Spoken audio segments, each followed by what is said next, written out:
Dear students and parents, अब board exam जब बिल्कुल नज़दीक है तो ये वीडियो जो है ये पेरेंट्स साथ साथ स्टूडेंट्स के लिए भी है।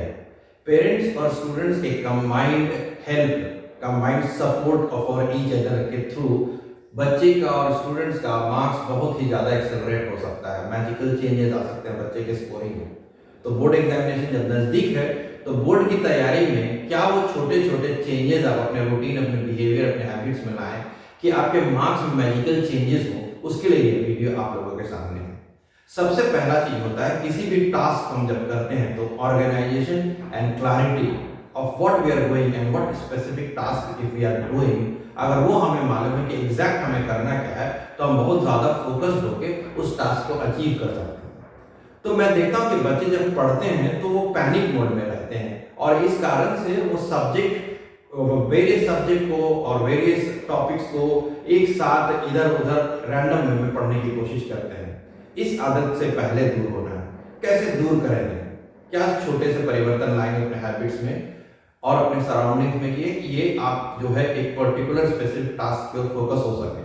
मेरा कहने का मतलब क्या है, 5 सब्जेक्ट्स हैं, हर सब्जेक्ट के बहुत सारे टॉपिक हैं। तो अभी आप जब पढ़ाई करेंगे तो इन टॉपिक्स का साइकोलॉजिकल इंटरफेरेंस आपके माइंड में कम हो, इसके लिए क्या परिवर्तन कर सकते हैं? सबसे पहला है organise study table.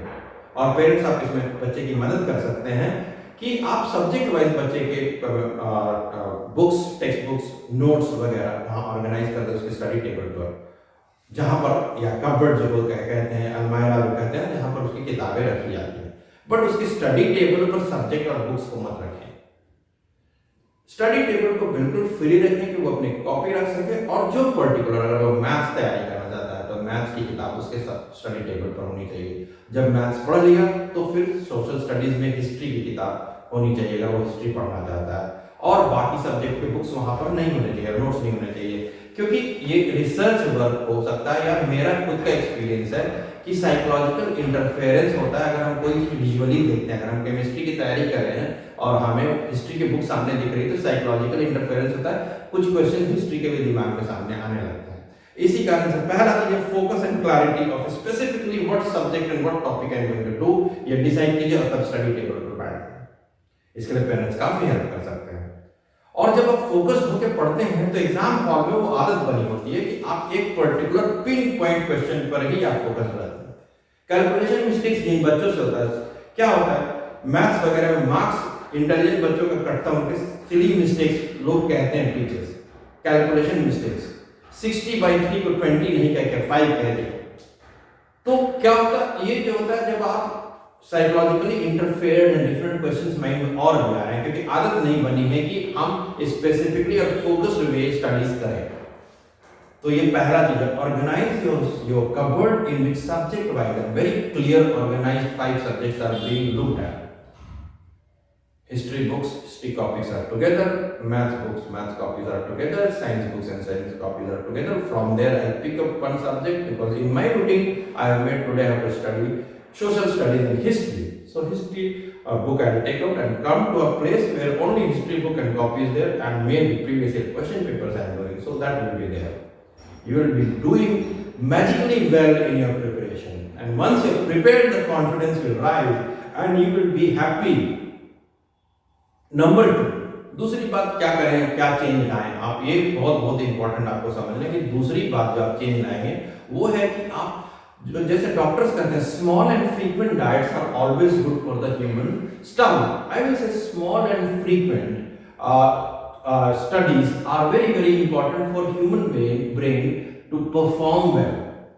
And that is why अगर मम्मी पापा बच्चे को बार जबरदस्ती टेबल पर बैठा रहे हैं, पेरेंट्स बैठा रहे नहीं, 1 घंटा हो अगर बच्चा पढ़ लेता है उसके बाद 10 मिनट या 5 मिनट का ब्रेक लेता है और स्मॉल एंड फ्रीक्वेंट, मैं नहीं कह रहा कि 1 घंटा पढ़े और 1 घंटा ब्रेक ले, नहीं, 1 घंटा पढ़े 10-15 मिनट, तो उसमें हैप्पी एम्बियंस होना चाहिए। बार बार आकर उससे नहीं पूछे कैसी तैयारी चल रही है, क्या चल रही है, क्यों परेशान हो, ये नहीं।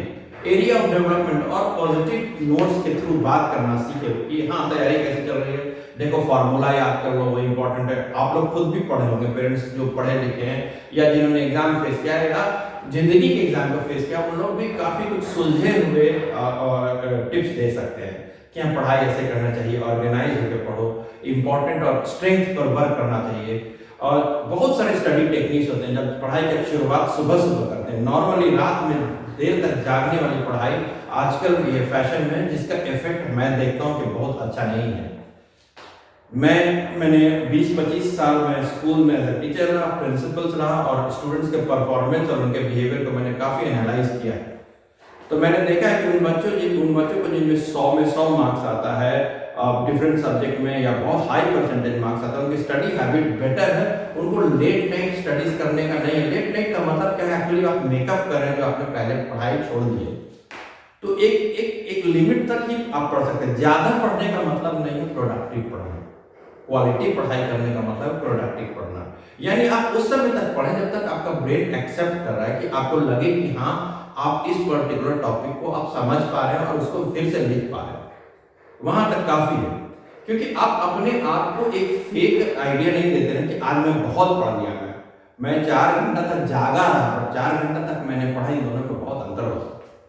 तो इस चीज को जाने। दूसरा चीज है, मैं ये भी बताना चाहता हूँ कि जो छोटे चेंजेस मैं बोल रहा हूँ, जो अपने अनुभव का आधार पर कि जो चेंजेस लाए, जो प्रैक्टिस में लाए कल से, वो है कि आपका एग्जाम जो होगा वो 10:30 बजे से 1:30 बजे उस टाइमिंग के आसपास है, या जो भी आपके रूटीन में टाइमिंग है, वो टाइम जो है 3 घंटे का लगातार आपको बोर्ड एग्जामिनेशन हॉल में बैठ कर लिखना है। तो जब आप टेस्ट पेपर्स अटेम्प्ट करें तो बिल्कुल वो टाइमिंग में करें। कहीं मॉक टेस्ट पेपर दे रहे हैं, एग्जाम जैसा सिचुएशन बना है, पेरेंट्स बना सकते हैं एग्जाम जैसा सिचुएशन, या कहीं ऐसा बन रहा है, तो वहां बच्चों के एग्जाम जैसे सिचुएशंस में आंसर तो पक्का है कि 1:30 बजे 10:30 से 1:30 बजे तक में ही करें मॉक टेस्ट पेपर अगर आप कर रहे हैं तो। एक कंटिन्यूअस लिखने की हैबिट हो जाएगी। अब दूसरा बात, तो पेरेंट्स कैसे सपोर्ट करें? पेरेंट्स बच्चे के साथ जाकर एग्जाम तो नहीं लिखेंगे, हाँ बच्चे के डाइट पर, जिसमें वो एनर्जेटिक फील करता है, ये जो 3 आवर्स स्पेस है, तो किस तरह की डाइट आप रखेंगे वो बहुत इंपॉर्टेंट है। किस समय बच्चे को ब्रेकफास्ट बेटर देंगे ताकि वो हेवी होकर नहीं जाए और नॉन एनर्जेटिक होकर नहीं जाए, एंड्योर कर पाए 1.5 घंटा 3 घंटे 4 घंटे का जो आपसे अलग होने वाला एग्जाम हॉल में बैठने वाला, वापस आने का समय। इन सब कुछ चीजों को देखते हुए अभी से ये आदत डाल दें, खाने पीने का रूटीन उस तरह का कर दें। तीसरा होता है बर्नआउट फैक्टर होता है। ज्यादा तैयारी करता है जो बच्चा, या बहुत लेट तक तैयारी, या बहुत लेट तक रूटीन बनाया हुआ है किसी ने कि एग्जाम के दिन तक, लास्ट में रात में 4 बजे सुबह तक पढ़ेंगे, तो बर्नआउट होने का चांस है। क्योंकि आप जब लगातार पढ़ते रहेंगे और एग्जाम के डे के दिन भी मान लीजिए रात भर आप जागे रहेंगे, दैट्स नॉट वेरी गुड। क्योंकि आप 10:30 बजे जब एग्जाम हॉल में जाएंगे तो आप टायर्ड हो जाएंगे, एग्जॉस्टेड हो जाएंगे। तैयारी होने के बावजूद भी कभी कभी रिटेंशन फैक्टर गड़बड़ हो सकता है। इसीलिए आप बिल्कुल सोच समझ के एक रणनीति अपनाएं, एक प्रैक्टिस अपनाएं, जिसमें आप बड़े अच्छे से आराम से 10:30 बजे तक फ्रेश फील करें। इसके लिए आप क्या करें कि अगर आपके एग्जाम डेट्स मालूम है तो एग्जाम डेट के एक दिन पहले तक में मान के चलिए कि आपकी तैयारी पूरी हो जानी चाहिए।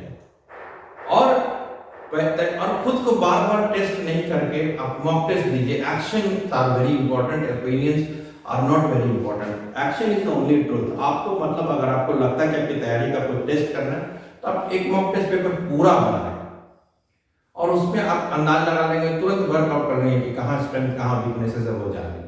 ये सारी बातें हैं। और जैसे मैंने बताया कि चेंजेस होना चाहिए डाइट, जैसे पढ़ाई के तरीके में, तो दैट्स वेरी वेरी इंपॉर्टेंट कि आप जो है ब्रेक्स लें और ब्रेक्स के समय में फिर मेंटली अपने आप को इन्वॉल्व करने वाला काम नहीं करें, क्योंकि पढ़ाई एक मेंटल वर्क होने वाला है। तो जब मेंटल वर्क होने वाला थोड़ा फिजिकल वर्क भी, क्योंकि लगातार आपको 3 घंटे कम से कम 10:30 से 1:30 यानी 10:30 से 1:30 तक आफ्टरनून तक, 10:30 मॉर्निंग से 1:30 आफ्टरनून तक you will be continuously writing.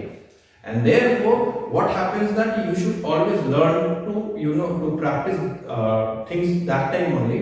और आप जब ब्रेक लेके, जब इवनिंग में पढ़ाई करते हैं तो ब्रेक लीजिए, तो फिर आप लगातार जब लिख रहे हैं, फिर थोड़ा पढ़ रहे हैं, ब्रेन को एंगेज किए हैं, तो फिर और आंख को एंगेज किए, तो फिर कुछ ऐसी बातें करें, ऐसा रूटीन करें कि आप 2 हाथ बैडमिंटन खेल लेंगे, आप थोड़ा सा जॉग कर लेंगे, आप थोड़ी साइकिलिंग कर लेंगे, फिजिकल एक्टिविटीज करें 15-10 मिनट का हर ब्रेक के आसपास, और एंजॉय एंड सेलिब्रेट कि आप यू फील गुड। क्योंकि आप एक एथलीट के समान फील कीजिए कि ये मेरा मैच होने वाला है, ये खेलने जा रहा है, ये मेरा मैच होने वाला और ये जिंदगी का बहुत इंपॉर्टेंट मैच है, ये फाइनल से किसी मैच का, तो उसके लिए मुझे सारे तरह से बहुत खुश रहना है, मुझे एंजॉय करना, सेलिब्रेट करने से मुझे तैयारी बहुत कमर कस के करनी है और मैं एक्शन में आ जाता हूँ। तो ये बहुत इंपॉर्टेंट है, ये सब चीजें पेरेंट्स बहुत ध्यान दें अपने बच्चे के प्रिपरेशन के समय में और उसको पॉजिटिव टिप्स देते रहे। खुद भी आप लोग जानते हैं उसके साथ थोड़ा सा लाइटर मोड में बच्चे को ले आए, दैट्स वेरी वेरी इंपॉर्टेंट। कभी कभी all the time you should not discuss it, थोड़ा सा लाइटर मोड में ले आए और बिल्कुल फोकस होकर स्टडीज करें। तो God bless you all, thank you so much.